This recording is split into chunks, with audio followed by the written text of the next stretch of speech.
Good morning and welcome to today's lecture on the course History of English Language and Literature. Today we continue to look at the importance of university wits in the emergence of Shakespearean drama at a later stage. So, in the previous section we also took a look at some of the university wits and we took a look at their lives in detail. And today, in continuation with that, we will continue to situate the importance of the two more remaining university wits, mainly Skit and Marlowe. So, these two figures are quite important in the history of English literature, and they have the rare distinction of having attracted more attention from critics and historians compared to the other university wits. In fact, in Pat Rogers' critical analysis, he makes a very interesting comparison between Skit and Marlowe, which also is partly the reason for clubbing these two together in one particular session, and also in terms of the influence that they had on Shakespeare's writings at a later stage. It's more pronounced and more profound than all of the other university wits put together. Pat Rogers observes this thing about Kit's and Marlowe's characters. Kit's characters are trapped because everything has been mapped out for them. Marlowe's characters are trapped because they cannot discover a map. So, in that sense, there is a continuity in the writing tradition. There is also a way in which they can be closely connected with the analysis of Shakespearean plays at a later stage. And it is important to note that, especially when one is discussing Shakespeare's tragedies, they are often mentioned together, and they also give a proper context to the understanding of Shakespeare's tragedies, both in terms of craft and technique. And we begin to look at the life of Thomas Skit. He was born as the son of a London scrivener. We noted in the previous lecture itself that he was the only one among the university wits to have had no university education. At least there are no records which prove that he went to either of the University of Oxford or to Cambridge. And most of his work significantly has been lost as well. So, in that sense, it becomes another fact of intellectual and historical curiosity that he was one of the prime influencing factors in shaping the dramatic career of William Shakespeare. His Spanish tragedy was and is still considered as the most important of Kit's works, and also one of the most influential works that laid the foundation to Elizabethan tragedy from the mid-16th century onwards. In fact, even during his lifetime, the work was so popular that by 1634, at least 10 editions of Spanish tragedy had come out. In the earlier period, it was also spelt a little differently. It was a tragedy with a D, I and E. It was only in the later editions that the English in Kit's plays began to be revised and became more suited for a contemporary kind of a consumption.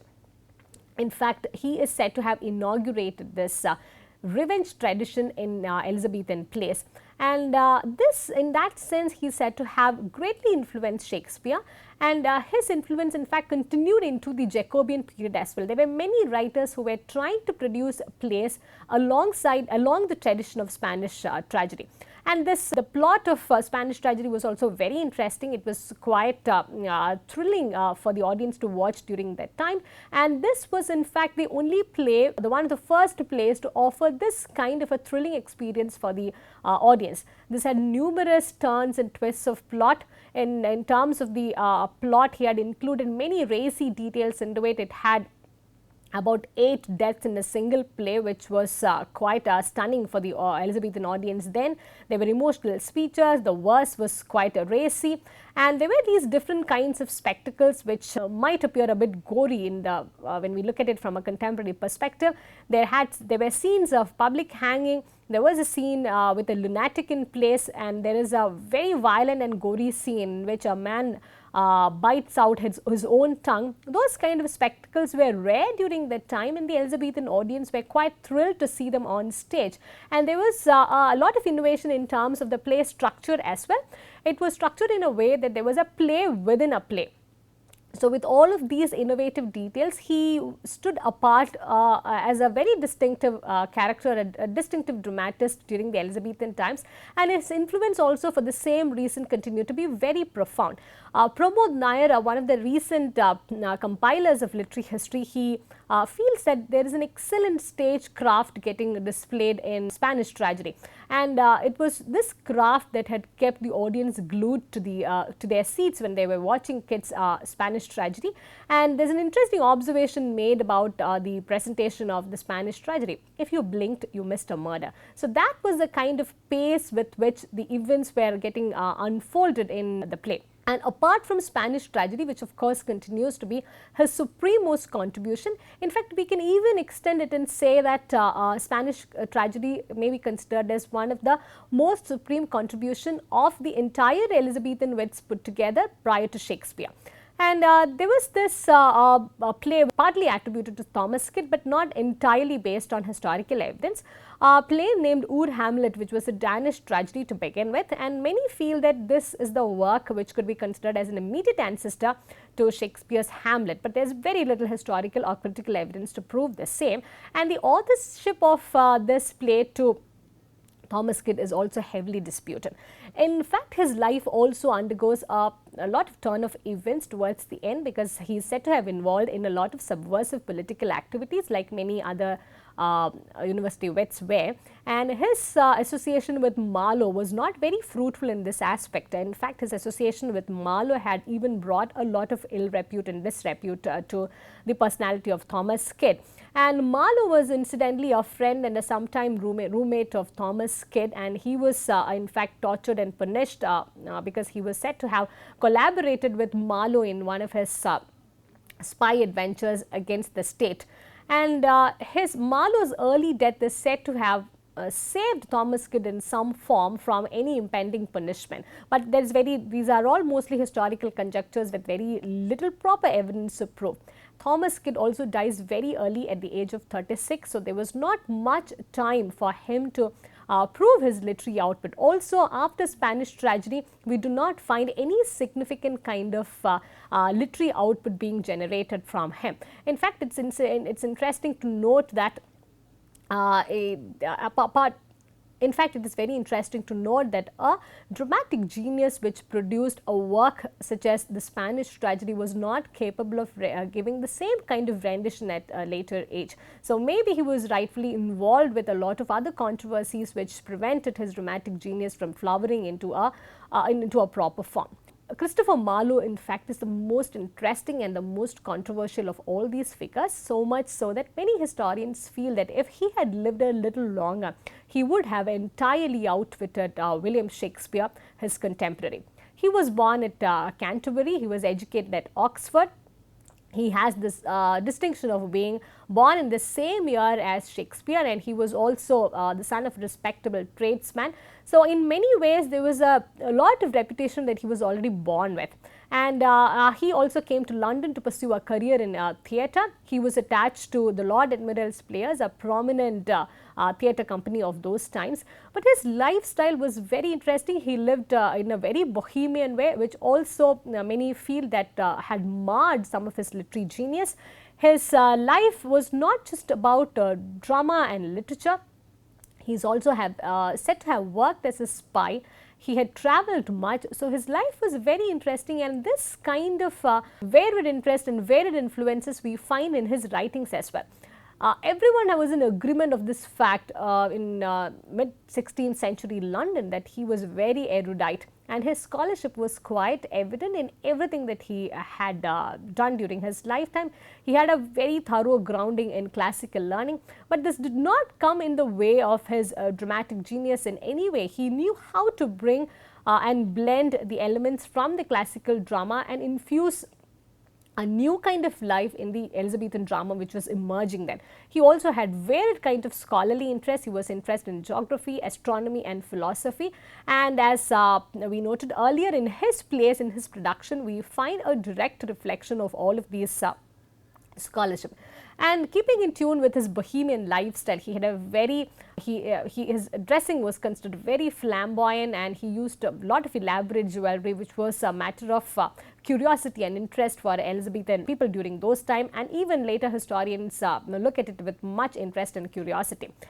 And significantly, he had no bent for comedy. Like most of the other erudite dramatists of the time, he believed that comedy is of inferior stature than that of tragedy. And his plays, it was in many ways keeping in tune with his own value system and his belief system. So, we find that his combination, his thought process was a combination of an inquiring mind and a dissolute life. Yeah. So, in his plays also we find certain kind of profound influence of atheism and immorality coming in. So, we do find that he was a man of varied interests, and this kind of variety had brought in a new kind of refinement to the drama that he was producing.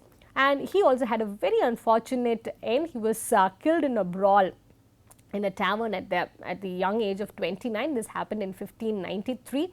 And some even feel that since he was involved in a lot of spy work and a lot of controversial political affairs, if he had not died in the tavern, in that pub, he would have got arrested and would have been imprisoned for the rest of his lifetime. And there is also this assumption that he was not really killed accidentally, but perhaps he was assassinated because of his controversial political connections. And this event which marked the death of Christopher Marlowe, it had a very negative impact on the lives and the dramatic output of all the university wits. In fact, we also know that from 1592-93 onwards, we find only Thomas Nash continuing to write till 1599. All the others, either they shift to other professions, or they just disappear into oblivion, or they just withdraw themselves into a life of obscurity. This was a kind of influence that Marlowe's life had on the general dramatic scene of Elizabethan England. And if we talk about Marlowe's writing career, it was very prolific. He wrote for only a brief period of time, a little more than 5 years, but if we compare the output with the period of time when he was active, it's very prolific and very impressive. And he is, for that same reason, he is even compared with William Shakespeare. In fact, if we take a look at the later analysis and the later criticism, Marlowe's works are the only ones which are compared along the same stature alongside William Shakespeare.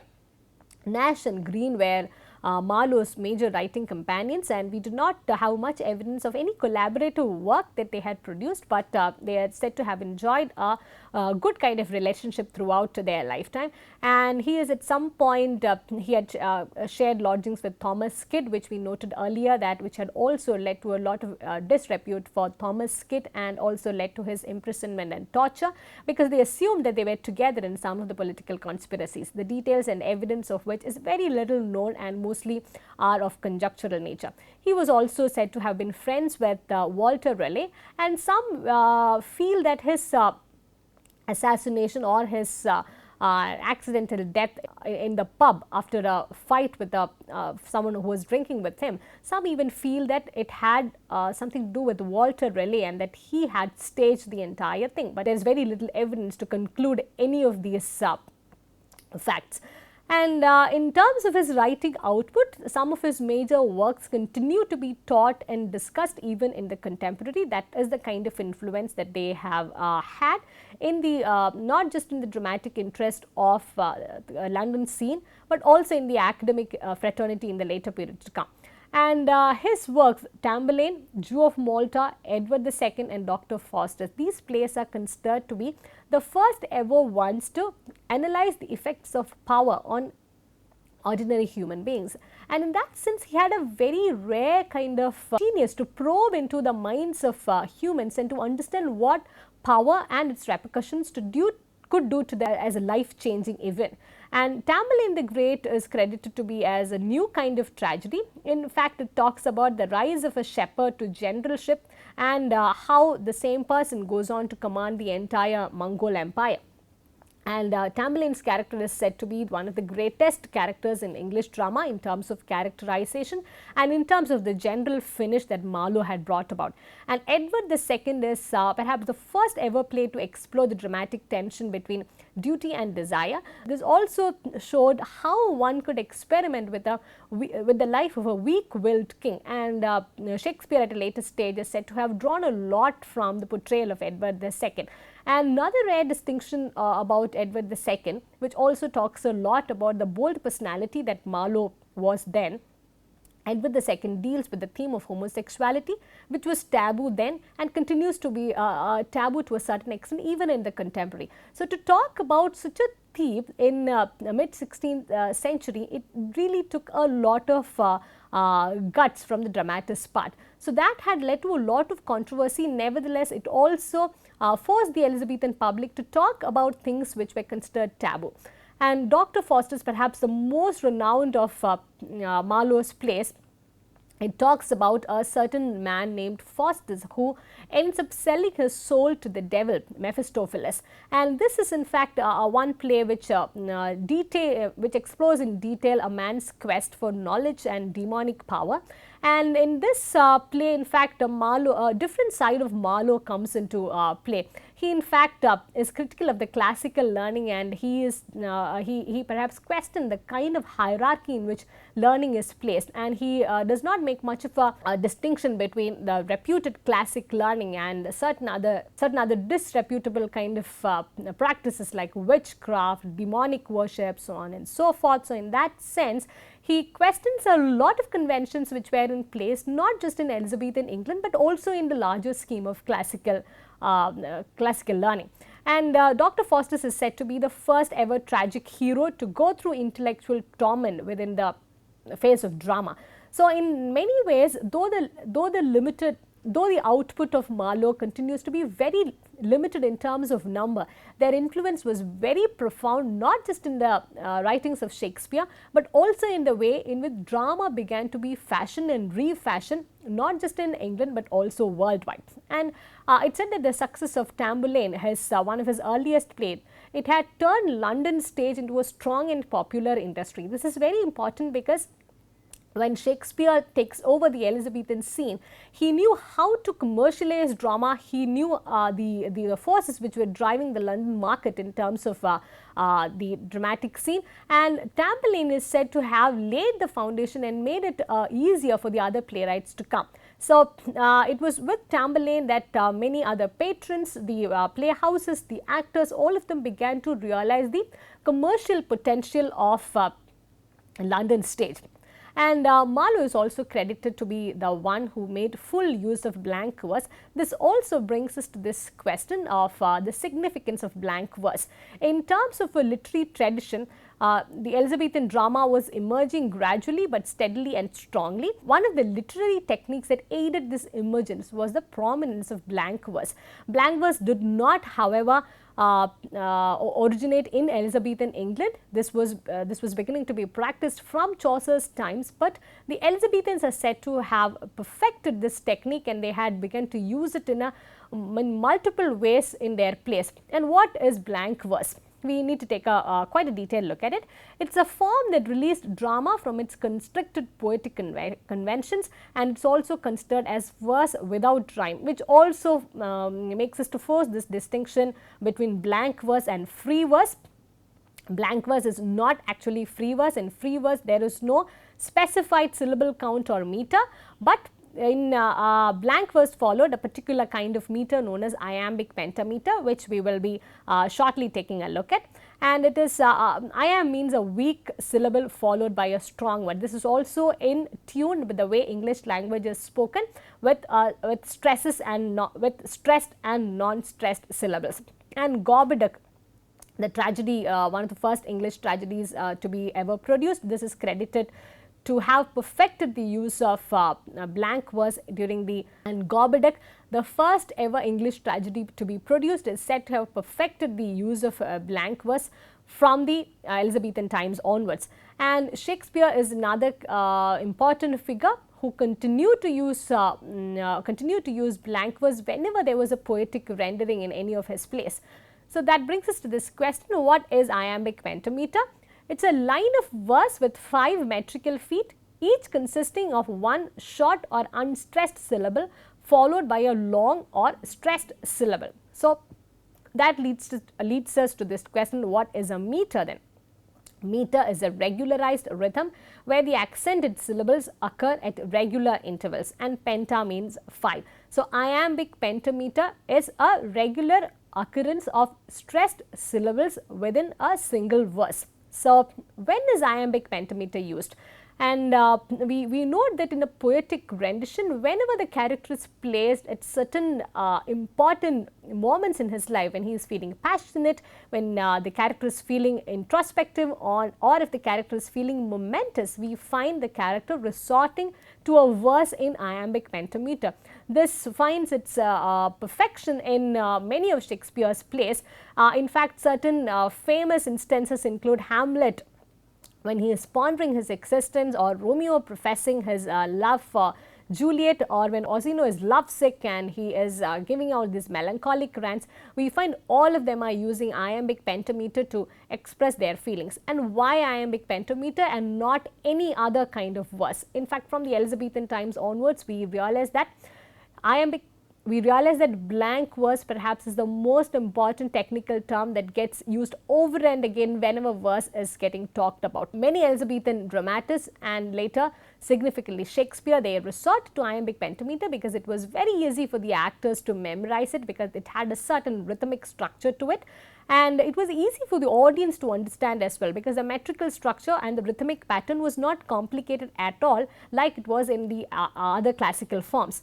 And the structure of this was also naturally suited to the English language. In that sense, it was quite easy for people to quite easy for people to engage with this, because it was quite similar to that of the language structure of English itself.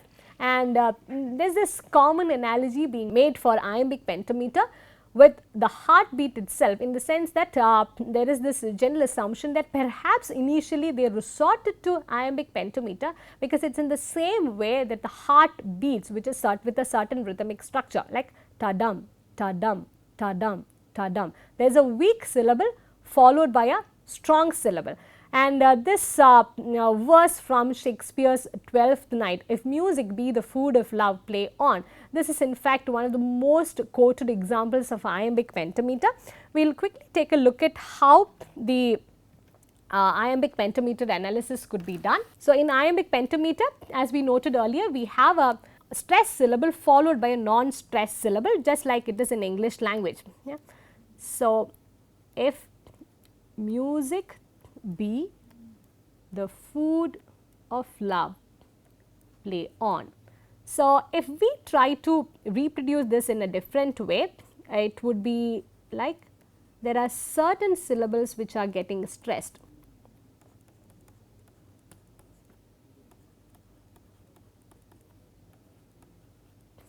If music be the food of love, play on. And we also find that there is a falling rhythm and a rising rhythm, a falling rhythm and a rising rhythm. So, it goes like that, just like a heartbeat,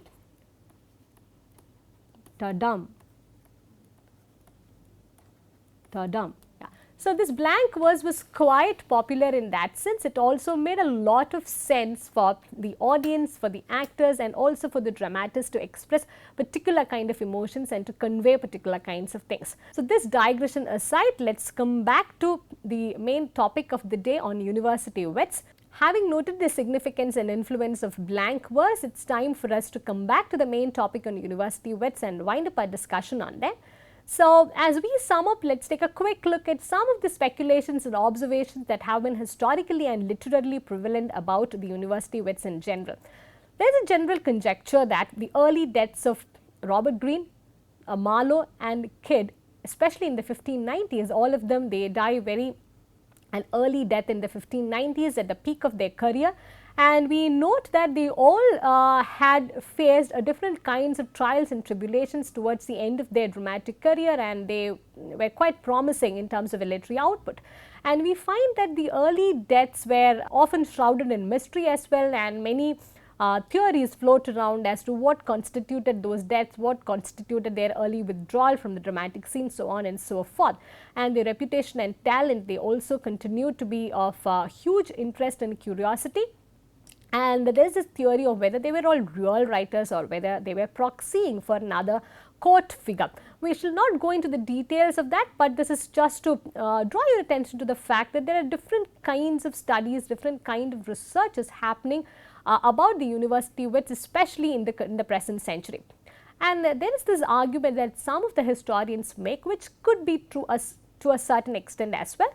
And it's generally assumed that maybe the early deaths or the early withdrawal of some of them from the political scene had left the dramatic scene of London quite free for Shakespeare. So, when he arrived in London, this was one of the earliest mentions of Shakespeare in the London dramatic scene is what we find in Robert Greene's pamphlet, as we noted earlier. This is in 1592, and we also note that by in the early 1590s, all of these writers, they either withdraw to seclusion or they die. And as we noted, it's only Thomas Nash who continues to write until 1599. So, when Shakespeare arrives in London with the dream of pursuing a career in drama and theatre, we find that there are no other competitors in place for him other than the university wits. So, perhaps destiny had it in place for him in such a way that the playfield was made quite free for Shakespeare to emerge and to flower and to enjoy and reap a lot of success. And apart from the university wits, another interesting thing to be noted is that there is no other noted dramatist other than Shakespeare. And also Lilly's comedy, Marlowe's and Kit's tragedy, it had a profound influence on the way Shakespeare continued to write. So, in that sense, even after Lilly, Marlowe and Kit had ceased to exist and they had stopped writing, in Shakespeare's play, we do find a certain kind of a shadow of all of these university wits lingering on. This is more evident in the detailed analysis of the plays which were done at a later stages, especially in terms of a comparative analysis. Pat Rogers has a very interesting observation to make, which I think would sum up the influence that the university wits had on Shakespeare. He says, Shakespeare was pondering over and arguing with their work throughout his career. In that sense, it's impossible to understand Shakespeare's dramatic genius and Shakespeare's literary career without understanding what the university wits were doing, who they were, what kind of influence they exerted and what kind of social life they lived. So, we find that Shakespeare's work is in fact a continuing dialogue with their predecessor, with the predecessors, namely the university wits. And in the next session, we will be taking a look at the man himself, William Shakespeare. But this is all we have for today's lecture. Thank you for listening and see you in the next class.